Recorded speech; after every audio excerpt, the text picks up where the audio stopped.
ఉన్న బంగారాన్ని విడిపించి ఆ రోజు ఆన్లైన్ రేటుకే మేము కొంటాం. Sharma gold company.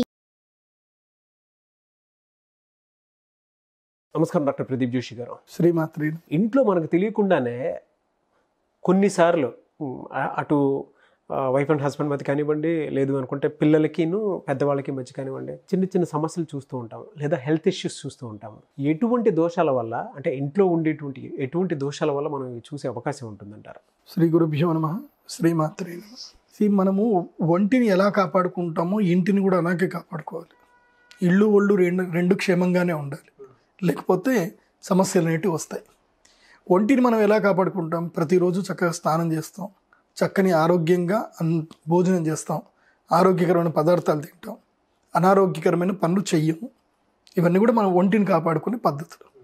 మరి ఇంటిని కాపాడుకోవాలంటే ఏం చేయాలి అంటే, ఇంటి లోపల ప్రధానంగా మనము కొన్ని చూడాలి. మెయిన్గా ఈ నెగిటివ్ అనేది ఇంట్లో ఉండకూడదు. నెగిటివ్ ఇంట్లో ఉండడానికి గల కారణం మనకేం చూపిస్తుంది అని అంటే, ఇంట్లో రెగ్యులర్గా బూజు ఎక్కువగా పట్టి ఉండడం. ఇంట్లో బూజు పట్టింది ఉందనుకోండి, అది అనారోగ్యానికి సూచన. అది బికాజ్ ఎక్కడైతే కనుక డస్ట్ ఎక్కువగా ఉందో, బూజు ఎక్కువగా ఉందో, ఆ ఇంట్లో ఏం జరుగుతుంది అని అంటే, మనకు తెలియకుండానే డస్ట్ అనేది ఇంట్లో పేరుకుపోతుంది. మన ముక్కు ద్వారా కూడా మనం అదే ఇంట్లో ఉండడం వల్ల ఆ డస్ట్ అంతా కూడా మన యొక్క లంగ్స్లో చేరిపోయి మనకు కూడా ఆరోగ్య నష్టం కలిగిస్తుంది. కాబట్టి ఇంట్లో డస్ట్ అనేది లేకుండా మనం చాలా జాగ్రత్త పడాలి. డస్ట్ పడకుండా చూసుకోవాలి. దానికి తప్పకుండా మనము ఇంట్లో డస్ట్ ఎంత పడుతుందని తెలుసుకోవడానికి ఒక మూలకి ఏదైనా ప్రదేశంలో ఒక వైట్ పేపర్ పెట్టేసి ఉంచాలి, అంతే. సో ప్రతి వారం అక్కడ చెక్ చేయాలి, మన ఇంట్లో ఎంత డస్ట్ పడుతుందో వైట్ పేపర్ మీద తెలిసిపోతుంది మనం దాన్ని టచ్ చేయకుండా ఉంటే. సో డస్ట్ ఎంత పడుతుంది, ఇంట్లో డస్ట్ ఎలా ఉంది అనేది మనకు తెలిసిపోతుంది అక్కడ. దాని నుంచి మనం ఓవర్కమ్ చేయాలంటే మనకు తప్పకుండా ఇంట్లో మంచి వెంటిలేషన్ ఉండాలి. ఇంట్లో వెంటిలేషన్ లేదనుకోండి, ఆ ఇంట్లో ఉండకూడదని శాస్త్రం చెప్తుంది. ఎందుకోసం అంటే, ప్రశ్న సమాధానం లెక్క ఇంట్లో ఒక డోర్ ఉంది అనుకోండి, ఒక డోర్కి ఆపోజిట్ విండో ఉండాల్సిందే తప్పకుండా. విండోకి మళ్ళీ డోర్ ఉండాలి. సో తప్పకుండా వెంటిలేషన్ అనేది ఇంట్లో తప్పకుండా ఉండాలి. డోర్కి కిటికీ, కిటికీకి డోర్, ఇవి రెండు ఆపోజిట్లో ఉండాలి. ఉంటే ఏం జరుగుతుందంటే, ఇంట్లోకి వెంటిలేషన్ ఎట్లాగైతే గాలి వస్తుందో, వచ్చిన గాలి వచ్చినట్టు ఆ యొక్క డస్ట్ని తీసుకొని బయటికి వెళ్ళిపోతూ ఉంటుంది. ఇలా ఎయిర్ ఫ్లోటింగ్ అనేది ఇంట్లో తప్పకుండా ఉండాలి. ఏ ఇంట్లో అయితే కనుక ఎయిర్ ఫ్లోటింగ్ సరిగ్గా ఉండదో, వెంటిలేషన్ సరిగ్గా ఉండదో, ఆ ఇంట్లో అనారోగ్యాలు తిష్ట వేస్తాయి. ఇది వాస్తుశాస్త్రం కూడా చెప్తుంది. అదేవిధంగా ఇంట్లో ప్రతి చోట కూడా సన్లైట్ పడేటట్టు చేయాలి. ఇంట్లోకి మొత్తం కూడా సూర్యుడి వెలుగు మంచిగా ధారాళంగా పడాలి. మునుపటి కాలంలో మనకు కొంచెం భయాలు ఎక్కువ ఉంటుండే కాబట్టి చిన్న చిన్న కిటికీలు కట్టుకున్నాం. అట్లా ఉండకూడదు. చిన్న చిన్న కిటికీలు కాదు, మంచి పెద్ద విండోస్ ఉండాలి. మంచి గ్రిల్స్ పెట్టించుకోండి వాటికి. ఇంట్లో ఇట్లా ఓపెన్ చేస్తే చక్కగా గాలి, చక్కగా ఎండ మంచిగా ఇంట్లోకి రావాలి. అలా వస్తే మంచిది. కొంతమంది ఇంట్లో కొన్ని నెగిటివ్స్ జరుగుతాయి. ఇవి మీకు ఒక సిమ్టమ్స్ చెప్తాను. ఈ సిమ్టమ్స్ మీరు ఫాలో అవ్వండి. ఒకవేళ అవుతే కనుక ఎస్, మీ ఇంట్లో కొంచెం నెగిటివ్ ఎనర్జీస్ ఉన్నాయి అని మీకు అర్థం. ఏమిటంటే, మీకు తెలియకుండానే అకస్మాత్తుగా ఇంట్లో ఎప్పుడైనా ప్రతి నెల అమావాస్య రోజున ఇంట్లో అందరూ కూడా కొంచెం కోపంగా బిహేవ్ చేయడము, ఇంట్లో గొడవలు అవ్వడము. ముఖ్యంగా అమావాస్య, పౌర్ణమి రోజుల్లో గొడవలు ఎక్కువగా జరుగుతున్నాయి. ఇంట్లో రక్తం బొట్టు ఎక్కడ ఏదైనా సరే ఎవరికొకరికి ఏదో చిన్న దెబ్బ దాకు ఏదో తగిలో రక్తం పడతా ఉంటుంది రెగ్యులర్గా. ఇంట్లో రక్తం ఎప్పుడైతే ఆ ఇంట్లో రెగ్యులర్గా పడతా ఉంటుందో, ఆ ఇంట్లో తప్పకుండా నెగిటివ్ ఉంది అని అర్థం. ఆ నెగిటివ్ని తీసేయాలి అని అంటే మాత్రం ఇంట్లో తప్పకుండా రెగ్యులర్గా సాంబ్రాణి పొడి చేసుకోవడం, ఇంట్లో తప్పకుండా ఢమరుకం శబ్దం వినిపించడం. ఢమరుకం పెట్టుకోవాలి ఇంట్లో, ఢమరుకం శబ్దము. తర్వాత శంఖ శబ్దాన్ని వినిపించడము, లేకపోతే దీపారాధన రెగ్యులర్గా చేయడం ఇంట్లో. ఇవి చాలా ఇంపార్టెంట్. ఇవన్నీ కూడా ఇవి చేసుకుంటేనే మంచిది.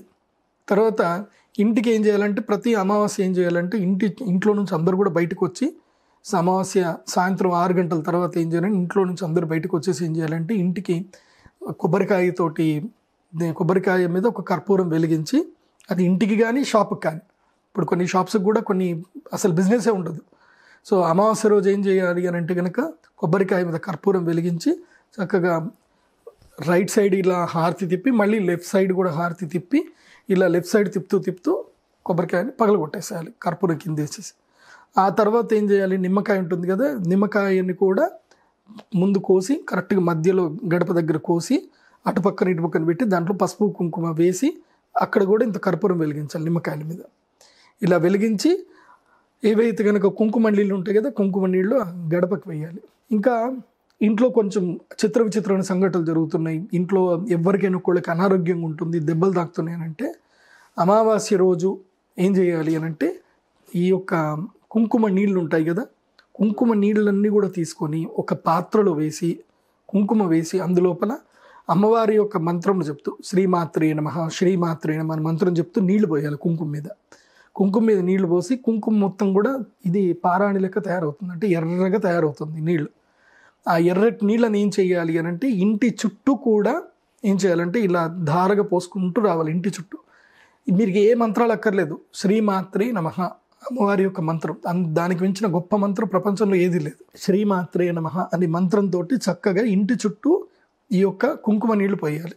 కుంకుమ నీళ్ళు ఇంటి చుట్టూ పోసుకోవడం వల్ల ఏం జరుగుతుందంటే ఇంట్లోకి ఏ నెగిటివ్స్ రావు, ఉన్నా సరే ఇంకా బయటికి వెళ్ళిపోతాయి. ఇంకా ఇది ఇందాక చెప్పిన అమావాస్య అంతా చేసిన తర్వాత చేయాలి. తర్వాత గుమ్మడికాయ కొట్టడం కూడా ఒక విధంగా మంచిదే. ఎందుకోసమంటే 100 బలులు ఏవైతే ఇస్తామో, పశు బలులు ఏవైనా జంతు బలులు 100 బలులు ఇస్తే ఎంత ఇదో ఒక్క గుమ్మడికాయని బలిస్తే అంతగా గొప్ప. కాబట్టి గుమ్మడికాయ బలి ఇవ్వాలి. ఇలా ఇచ్చి చక్కగా ఇంటిని ఎప్పుడు కూడా ఏదైతే కనుక రాళ్ల ఉప్పు ఉంటుంది కదా, రాళ్ల ఉప్పు వేసి ఇంటిని క్లీన్ చేసుకోవాలి. వారానికి ఒక్కసారి అయినా సరే తప్పకుండా ఇంటిని క్లీన్ చేసేటప్పుడు రాళ్ళు ఉప్పు వేసుకొని ఇంట్లో గచ్చి మొత్తం క్లీన్ చేసుకోవాలి. ఇంటి యొక్క సభ్యులు ఎప్పుడైనా కూడా గుర్తుపెట్టుకోండి, నేను చాలా ఇళ్లలోకి వెళ్తాను, చూస్తూ ఉంటాను, పిల్లలు కానీ మగపిల్లలు మెయిన్గా ఏంటంటే ఇంట్లో అమ్మని అదొక శాలరీ తీసుకొని పని మనిషి లెక్క చూస్తారు మీ అమ్మని. అట్లా ఎప్పుడు మీరు చూడకండి. మీ అమ్మగారికి మీరు హెల్ప్ చేయండి. వంట ఇల్లు వరకు ఆమె బాధ్యత తీసుకుంటుంది, మీ కోపం మీ కడుపు నిండా అన్నం పెట్టడానికి మాత్రం ఆ బాధ్యత తీసుకుంటుంది. కానీ మీరేం చేయాలి అంటే ప్రతి ఆదివారం హాలిడే దొరికింది అని అంటే చీపురు పట్టుకోవాలి, ఇల్లు మొత్తం క్లీన్ చేసుకోవాలి. మీరందరూ కలిసి పని చేసుకోవాలి, ఇల్లు మీది కదా, అందరూ కలిసి పని చేసుకోవాలి. ఇలా కలిసి పని చేసుకోవడం వలన కూడా ఆనందం ఉంటుంది. ఇంట్లో బూజు ఉండకూడదు. ఏ ఇంట్లో అయినా బూజు ఉంటే ఆ ఇంటికి దరిద్రం పట్టినట్టే లెక్క. ఇంట్లో బూజు ఉండకూడదు. ఇంట్లో బూజు అందుకోసం ఎందుకు చూపిస్తా అంటే మనకి నేచర్ కరెక్ట్గా చూపిస్తుంది. 3 సిమ్టమ్స్ చూపిస్తుంది నేచర్, పెస్ట్ తోటి చూపిస్తుంది. ఒకటి, ఇంట్లో బొద్దింకలు ఎక్కువగా తిరిగాయనుకోండి, ఆ ఇంట్లో వాళ్ళు ఆరోగ్యంగా లేరు అని అర్థం. బొద్దింకలు ఎక్కువ తిరిగితే, బొద్దింకలు ఉన్నాయంటే అది ఎట్టి పరిస్థితుల్లో రాత్రిపూటనే, బొద్దింకలు ఎప్పుడు సౌండ్ లేనప్పుడే రాత్రిపూట బయటకు వచ్చి ఆహార పదార్థాల మీద అవి తీసుకొని తింటాయి, అది అనారోగ్యం. కాబట్టి ఇంట్లో బొద్దింకలు ఉండకూడదు. మీ ఇంట్లో బొద్దింకలు ఉంటే మీకు అరిష్టమే, ఇది ఒక నెగిటివ్ కిందకే అర్థం. అండ్ ఇంటికి చెదలు పట్టకూడదు. ఇంటికి చెదలు పట్టింది అనుకోండి ఆ ఇంటిని వదిలేయాలంటారు. ఇంటికి చెదలు పట్టకూడదు. కాబట్టి ఇంటికి చెదలు పడుతుందంటే ఏదైనా ఉంది అని అంటే మీ ఇంట్లో ఏదో అరిష్టం ఉంది అని అర్థం. మూడోది ఏంటంటే ఇంట్లో సాలిడ్ పురుగులు తిరగకూడదు. ఇంట్లో సాలిడ్ పురుగులు ఉన్నాయి అని అంటే ఆ ఇంటికి ఆయుష్ అయిపోయిందని అర్థం.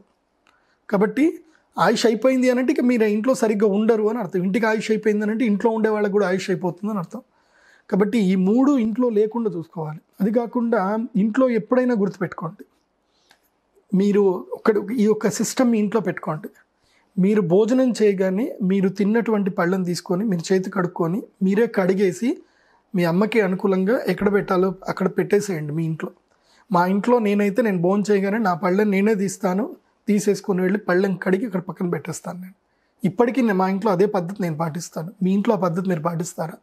మీ అమ్మకి మీరు ఏం చేయాలంటే కొంచెం హెల్ప్ చేయాలి.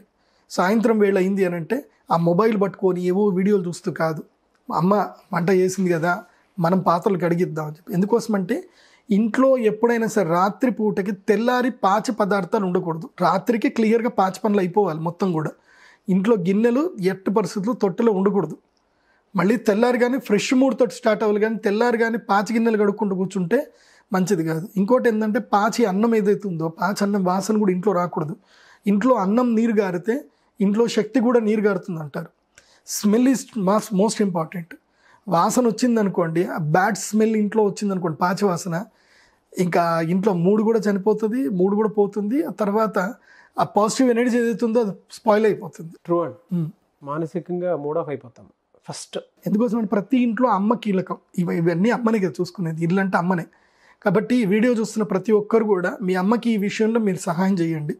ఆ పాత్రలు కడిగే విషయంలో మీకు ఎవరైనా పని మనిషి ఉంది అని అంటే ఓకే, సంతోషం. పని మనిషి ఉన్నా సరే పని మనుషులకు చెప్పండి, ఎవరైనా సాయంత్రం వచ్చి కడిగేసి వెళ్ళిపోమని చెప్పండి. ఇంట్లో రాత్రిపూట పాచి గిన్నెలు ఉండకూడదు, ఉంటే లక్ష్మీదేవి రాదు అని చెప్తారు. సో ఇవన్నీ ఇంట్లో నెగిటివ్స్.